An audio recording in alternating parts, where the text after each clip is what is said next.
Gentlemen,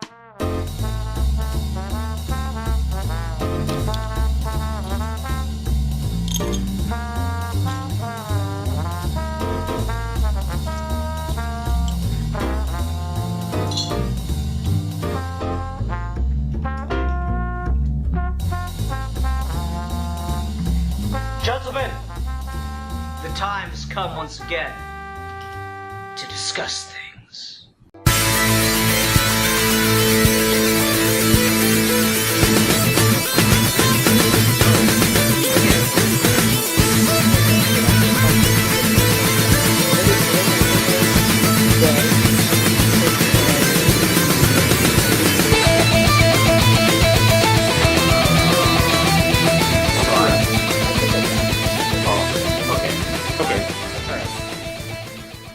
Hello, boys and ghouls. It's your old pal Scythe Part 2 here with my good friend, the real Maggot. Hello. On another episode of Ghouly Gentlemen Horror Month. Hey everyone, we're still doing that. Oh, God damn it. Oh, we're still doing that. Okay. Yes, we're here for another episode of Horror Month Fan Film Reviews. Thank you for joining me yet again, Manos. Oh, no problem. It's my pleasure. Oh, nice. Today we are reviewing what I initially thought was just a standalone fan film. Because I saw an hour-long cut of it, it turns out it's a fan series that IGN hosted at the very least, probably put some funding in as well, of Castlevania Hymn of Blood. And so similarly to last week, Castlevania is a game which neither of us have played. Nope. Though I will say I have a little more knowledge of Castlevania than I did of Silent Hill. I watched the first season of the Netflix show. I've seen a little bit of stuff of people playing Castlevania. I have one particular memory of going over to a friend's house, and his older brother was sitting there playing one of the old Castlevanias on the SNES, and Dracula, it's like the final boss, and Dracula's like, "Taste my flames of death," and the brother just goes, "Taste my leaping kick, you fuck!"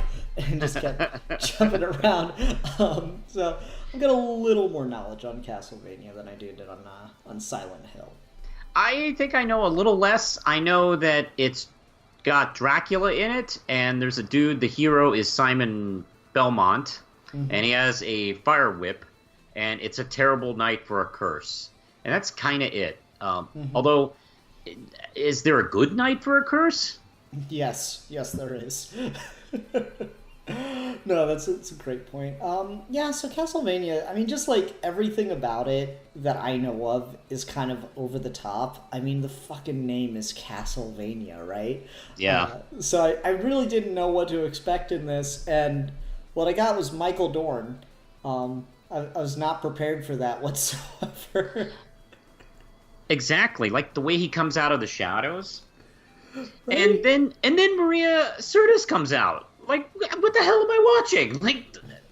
Like these actors from Gargoyles are here. Yeah, like I was having the hardest time placing Michael Dorn because all I know him from mostly is his Next Generation, and of course he's always under all the makeup. Yeah. So seeing his face, I'm like, I don't recognize the face, but I know the voice. The voice is really recognizable. I hear that voice, and I was like, holy shit, it's Michael Dorn. So that was kind of crazy. It's always interesting when we got a professional actor in these fan films, and so that kind of tips you that this is more of a professionally produced piece. That being said, what'd you think of it? I mostly really enjoyed it. It was extremely well shot. I didn't know what I was walking into, so like a few seconds in, I can really tell how professional the production value. And you can tell, like, oh, they got some real deal actors here, and the effects and the shots, the framework of the cameras, the very obvious, like, nicely done CG for like the castle and settings. It looked gorgeous. I was pretty well, excited. Like when I, first saw the first few minutes of getting into it. I really liked it overall. There's so many actors who are just acting the shit out of these roles. Like I mentioned, like we just talked about Michael Dougherty and Maria Sirtis. But I mean, the other actors around them are quite good too, with one possible exception. And I just really dug it. It reminded me of a few things. It reminded me of, kind of reminded me of old Universal. It's a little bit. And I'm pretty certain that was, an influence. Matter of fact, there's some hillside outdoor scenes that kind of remind me, like, these outdoors remind me of something. I've seen this area before. I feel like they've been used in, classic Universal films. And a little bit of, like, the Van Helsing film, a tiny bit.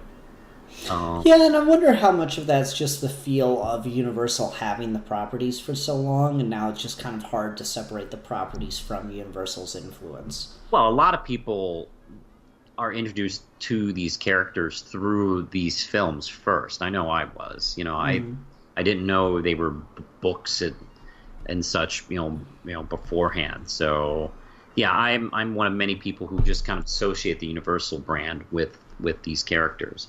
So that's usually my go-to when I see stuff like this. That's fair. Yeah, the Van Helsing thing with the way in which they're interacting, where like the werewolf's the subject of Dracula kind of thing, that was cool. I like the premise here quite a bit. It feels like a much better premise than Van Helsing had, even though I like some of the ideas in Van Helsing, like Dracula trying to have kids. The premise of Dracula's been enchanted to be trapped in his castle for like 20, 30 years is a really cool idea. I really dig that. Some of the other stuff, Brotherhood of Light, and I don't know how much this stuff is from the video game, so it's impressive how well it works all in here. My take on this is like one of the decent video game movies, Yeah. Because we get so many of these video game movies, and a lot of them don't work, and even when they do, they're just like, okay. This really does feel like that, but it works better than those because I know it's on a smaller budget. Because the way in which I'm approaching it is different.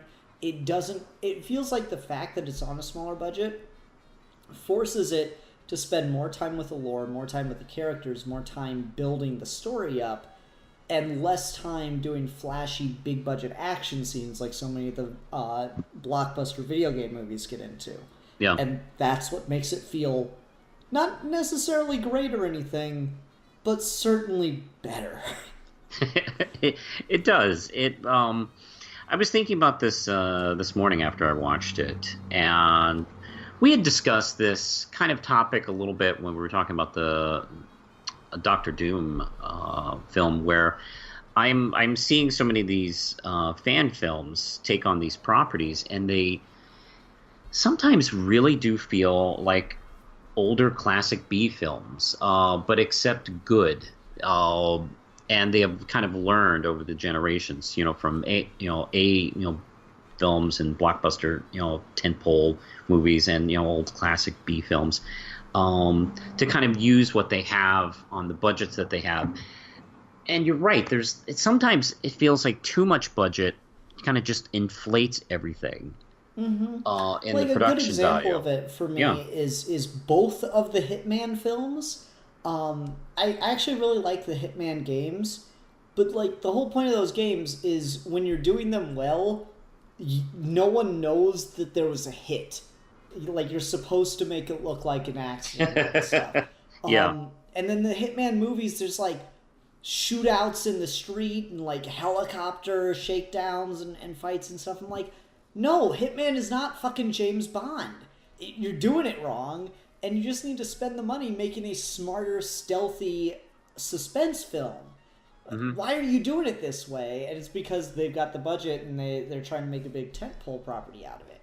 Yeah. Whereas this, at times, some of the restriction of the budget becomes apparent and to its detriment.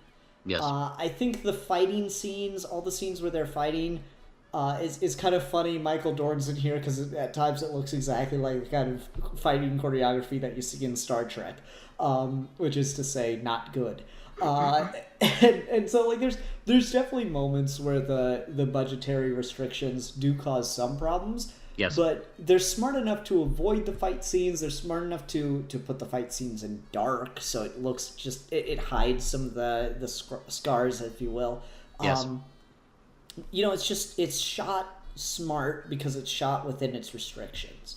The restrictions seem to be really helping propel this, and just if you have these restrictions that you can't do a big epic werewolf versus bat monster fight a la Van Helsing, then hey, maybe we can just spend a lot of time drinking with gypsies, and developing our characters that way. And maybe that's another thing. I don't know if that's in Castlevania. That felt very Universal monster movies to me, the whole like gypsy camp kind of thing. It did. Mm-hmm. That whole middle section definitely felt very Universal when they were traveling. If I may point out one thing, like the budget, I think they did a lot of good work on CG. I don't know how much of their budget they had, but the CG mostly looked good, except for one thing. Like one thing was just jarring how bad it was. Like when Simon walks by the painting of his mother, and it's very obviously a picture superimposed into the shot, and it looks like Julie and Jack bad, like James Wynn, the director of Birdemic. It looked that bad. And that's funny because I didn't even notice that shot. Really? Like, oh my god! It's not like I didn't notice the CG. I straight do not remember seeing the shot where he walked past his mother's portrait. It was so jarring. Like Lindsay and I were watching it, and we laughed when we saw that, which is too bad because we were totally into the movie. Mm-hmm. And it completely took us out for a minute. It's like, oh my god, that looks so bad. And we were like talking for like a good minute or two about like what they could have done. It's like, why did they just take a picture and shoot it and put it into, they were able to afford Star Trek actors. They couldn't like afford to hire a guy to make, a crappy painting for 2 minutes. Or just like take a picture and then go into your paint and make a portrait kind of artistic ink painting look or something like that. Yeah. Or something. It just looks so bad. And it looks so bad. I'm not totally convinced. Maybe it was on purpose as a joke, but oh boy, it's really, maybe kind of like like a punches you out. last minute edition or something. I don't know. It is so bad. Imagine like in a Star Wars film, during like a space scene, you just see a string. It's like that. Like you'd be what? Did I see a fucking string in this movie? In this Star Wars that movie? Distracting, huh? Yeah. Wow. I'm sorry. That's okay. Unfortunate. You did it. It's your fault. Yeah, I don't know. I didn't notice it. It's kind of crazy. You should apologize. I don't know. Maybe I looked at my phone at just the right time kind of situation, Just in the nick of time. Mm-hmm. And not a moment too soon. So that'd be like toward the end when they're in the castle, right? Yeah, when they're I'm just gonna flip through some of the video here to see if I can find it. I thought it was interesting the way that this was posted and collected by someone else online than IGN, and yet it hasn't been taken down. Oh, wow. It's been up for 3 years. That's too funny. I guess they didn't care. Or maybe the fact that, like, well, it's a fan film and we didn't really have the rights, so, I mean, we can't really... Mm-hmm. I can't get the video to load. Oh, well. Okay. Yeah, I don't know. That's the other thing, like... when it's kids in their backyard, it makes perfect sense to me. When it's a small studio just trying to do something as proof of concept, I'm like, yeah, sure, they legally should be able to get away with that. When it's IGN which is, for all intents and purposes, it's like a television studio almost, the web equivalent thereof. They produce their own original content. How they can, like, we always kind of just offhandedly mention these. I have no idea the legality of this and how the hell this shit gets made, and it just shocks the hell out of me. Yeah, meanwhile, I put a picture from Google from the movie Coffee in my video, and I lose monetization. Right? Yeah, how is that fucking fair? The legality of the shit perplexes me, and it's nothing against the studio. Like, I'm glad they did it, I'm glad they made it, and I'm glad fans can enjoy it. It just boggles my fucking mind how this shit is able to occur. Yeah. Because, like, I remember someone explaining in regards to the Star Trek Axanar fan film situation, how they're like the person kickstarted and built a studio on the back of the Kickstarter, and how Paramount was really pissed about that, and yada yada yada. And then someone goes, well, think about it this way: Fox doesn't have the rights to Superman, but if they were just allowed to make a Superman fan film, but say they're not trying to make any money out of it and just release it worldwide, Warner Brothers would certainly have a problem with them. Like, yeah, I guess. But then the shit like this happens, and I just don't understand it. Yeah, that's really weird. Yeah. Hey, we here at Fox, we just really love Superman, so. I mean, like, I'm of the opinion that most comic book characters should just be in the public domain. I'll put an asterisk on that if their original creator is dead. And then we just have a good Batman and Superman movie made by a different studio, and then Warner Brothers could do whatever the fuck they felt like. Yeah.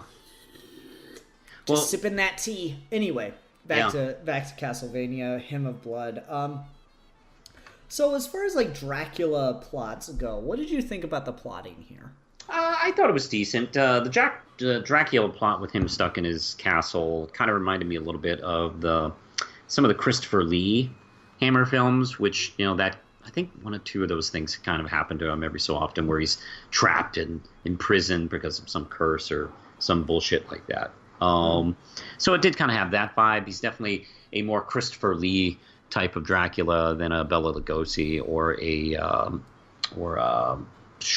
Gary Oldman type, where he's like kind of a fucking thug, beating people up, which is pretty much the Christopher Lee version, in case you've never seen any of his films.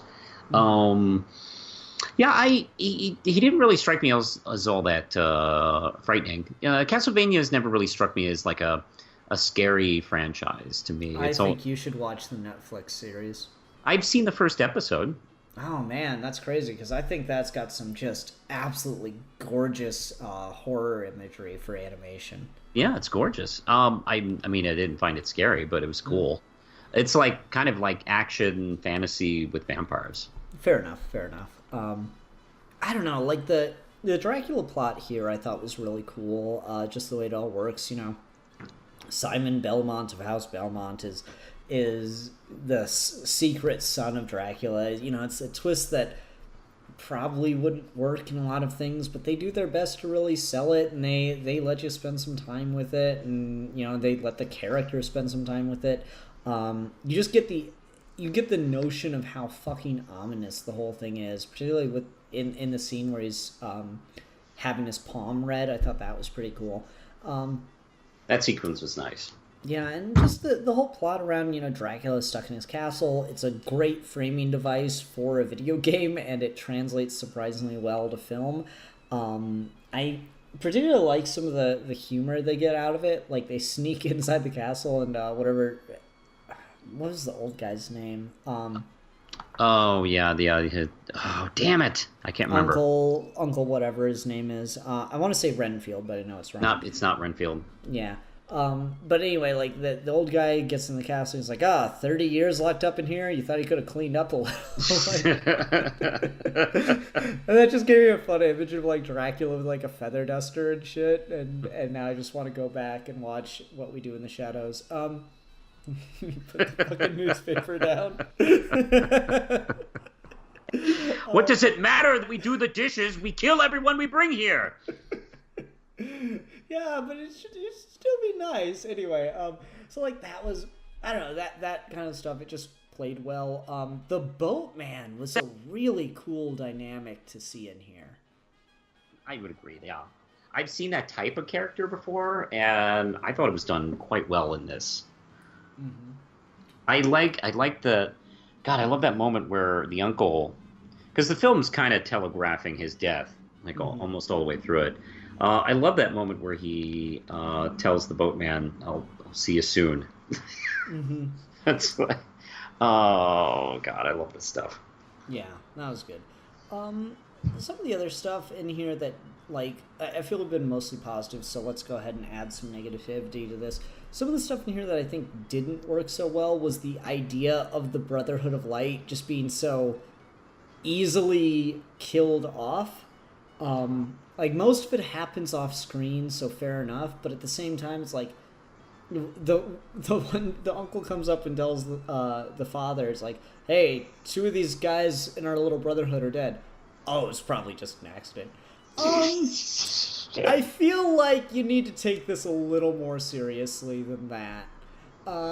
It feels like the second one of you dies, the rest of you need to get, like, super serious about going into hiding or some shit. So I thought that, like, plot-wise was a little much, but you need something to get the story going, so whatever. I felt he was kind of Uncle Owen in this. Like, hey, everything's cool. Okay, I know 10 of us just died, but everything's fine. As long as I don't tell my son that he's, Dracula's son. I think we're fine, okay? Mm-hmm. Just ignoring the problem. Yep, just ignore the problem, it'll go away. That's how it always works. Yep. Yeah. I'm not sure how I felt about the idea that only the son of Dracula can kill Dracula. Yeah, that kind of, I don't know, that feels, maybe the son of Dracula has, like, the best chance. Like, you can kill him, but, if you're his son, that's, like, much easier for him to die from him getting stabbed. It's like, yeah, I mean, you're right. He actually just stabbed him with the thing. Like, no one else could stab him with that thing.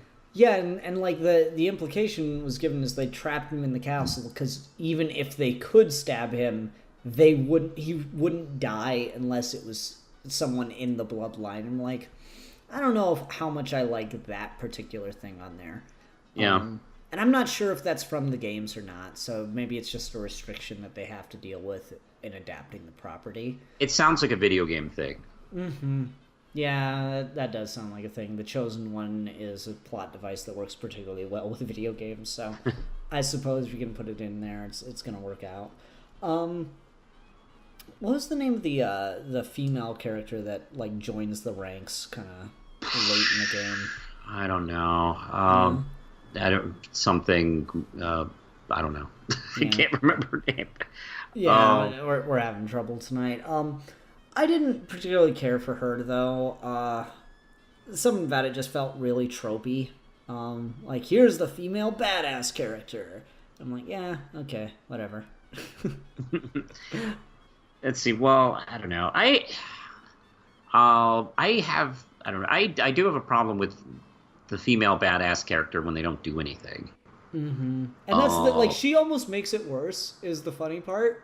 Because, like, Dracula's just fucking toying with Simon, and then she's like, "I can't kill you, but your son can." And then it's, like, slow, dramatic shot of the son looking up, and then he, like, shoves Dracula and all this shit. I'm like, well, no, if I was Dracula at that point, I was like, oh, shit, really? Bam, dead. I'm good. Yeah, he had a lot of time to kill him. I know. And then there's, like, I don't know, the fight choreography between Simon and Dracula is a bit weird, because I don't know how strong Simon is, and I don't know how strong Dracula is, but, like, at one point, Simon shoves him, and he goes, like, flying across the room into the wall. And it's like, wait, what? You shouldn't be able to do that to Dracula. Or shouldn't, like, Simon... I'm pretty sure Simon didn't know. I mean, or at least we weren't shown that he knew how powerful he was. Yeah, so I don't know, that's... there's just a lot of things, and this is all little stuff, and really it's just... The more I think on it, the more I'm like, this doesn't quite work, and I don't know, it's certainly a problem, but to what degree, not a significant one. Correct. What else can we talk about? Makeup and effects. Yes. The werewolf design looked fantastic. I did enjoy it, and I did enjoy, but probably because of budgetary constraints, they didn't go too like far crazy with the werewolf design. He's almost a wolf man with the werewolf face, and I dig it. I dig it. I like that kind of. I don't see that enough in movies. And we talked about like budgets and too much budget and having too much money. Like, yeah, I don't know. It's kind of fun to see just a man body with a wolf head. And the makeup I thought was really good. And that's a good use of lighting and camera angles. Like, it doesn't stay too long on the makeup. So you can see if it looks fakey or not. It looked and it looked pretty convincing. A lot of close-ups and stuff. I'm not even sure it was makeup. I think it might have just been a really good mask. I say makeup, but it's probably a mask. Yeah, they give you a lot of close-ups on it, and just the sound design there works really well with it, so it was pretty good. A lot of the blood and gore kind of stuff, not that there's a ton of it, but, the gashes look pretty good, pretty realistic, so they did a good job on that.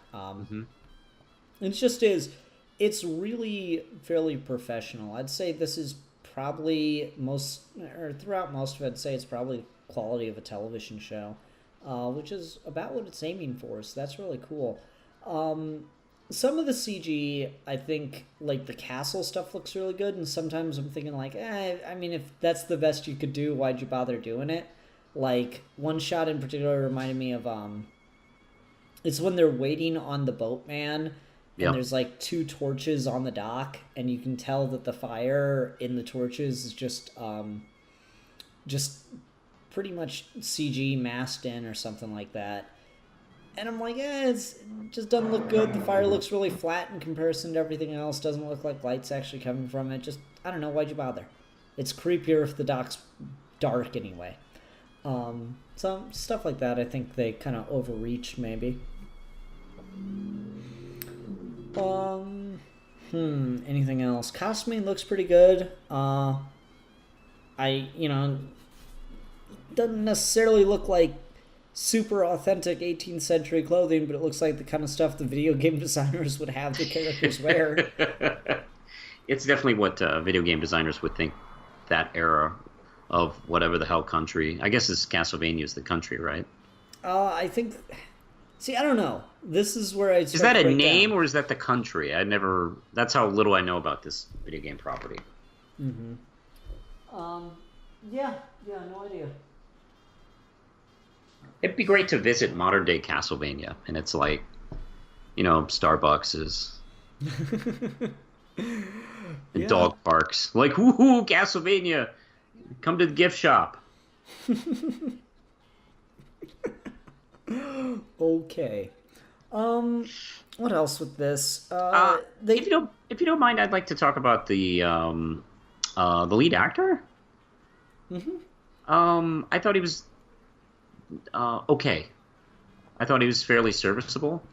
It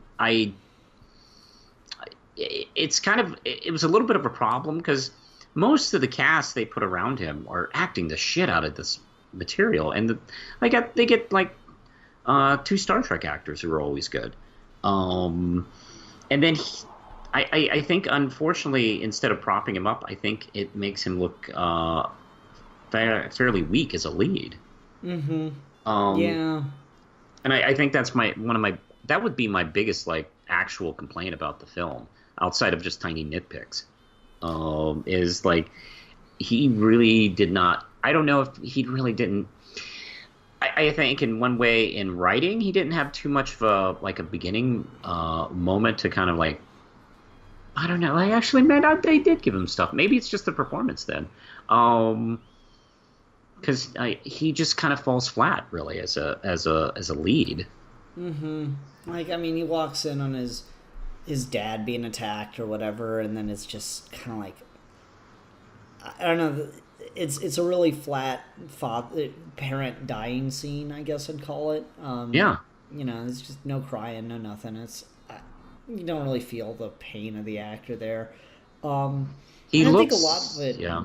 I think a lot of it that does work comes from just the actors around him. Like I mentioned the palm reading scene, and it's not really his reaction to it. It's just the scripting, the acting of the delivery of it, all that stuff. Yeah. He might have been cast because he is like a good-looking lead, kind of like, he's a big, tough guy or something like that. He definitely looks like an old-fashioned heroic leading man type. So I don't blame them for grabbing him. He probably looks like the Simon Belmont of the game. I don't know if he does. He's only a tiny blip with a whip. He's a blip with a whip. And is that the opening line to your new mixtape? That's right, blip with the whip. All right, and so I don't know. He just seems kind of boring, frankly. And he's Dracula's son with a fire whip. That's not boring. That's pretty exciting. But I don't know. He's kind of. I mean, compare him. No, I shouldn't compare to bigger things. Yeah, he just didn't really kind of make a big impression on me. I think that's fair. Which is unfortunate because there's so much good acting. I mean, I love the scene where the uncle and Michael Dorn are killing each other. Mm-hmm. Boy, that's really good. They kind of kill each other on each other. Yeah. That's a really cool scene. Let's see. Sirtis owns every second she's in. It's like she walks on the set and goes, "Okay, motherfuckers, this is my movie." Actually, you're just a small character. No, this is my movie. No, for the next 5 minutes, it's my fucking movie. You're gonna listen to me. Yeah. I feel you there. All right, I don't think I really had too much else. I thought this was pretty good. You want to go ahead and go on to ratings then? Yeah. It'd be really fun if they.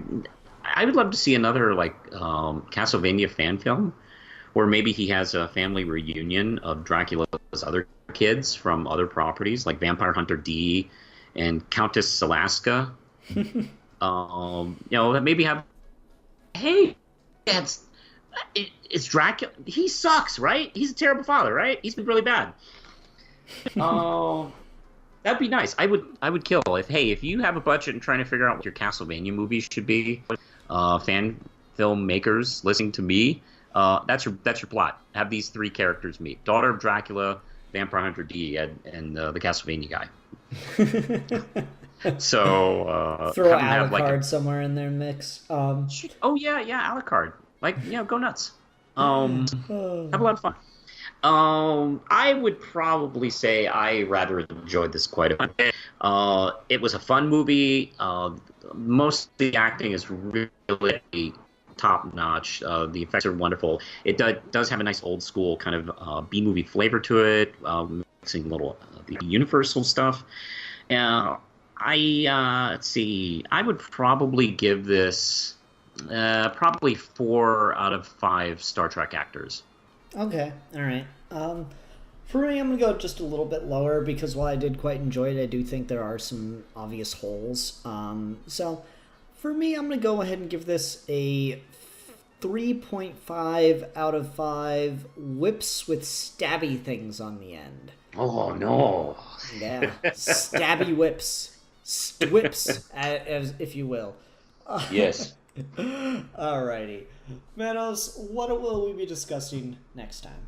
Well, after lots of research before we came on, I found I was doing I've been doing searches on YouTube for horror fan films that interest me, and boy, there's a lot of Halloween, and there's a lot of Friday the 13th out there, a lot, and they're basically the Batman of Star Wars. Horror fan films, good lord. And this one, actually, there's quite a few of them too, but I decided to pick this one up. Ghostface, a Scream fan film. Oh, okay, cool. Posted a couple weeks ago, I think. So, nice. I was pretty sure you didn't do it. Nice. Alrighty. Well, everyone, thanks very much for watching. Until next time, I'm the philosopher. And I'm the realist. And we are your ghouly gentlemen, and we will be discussing things.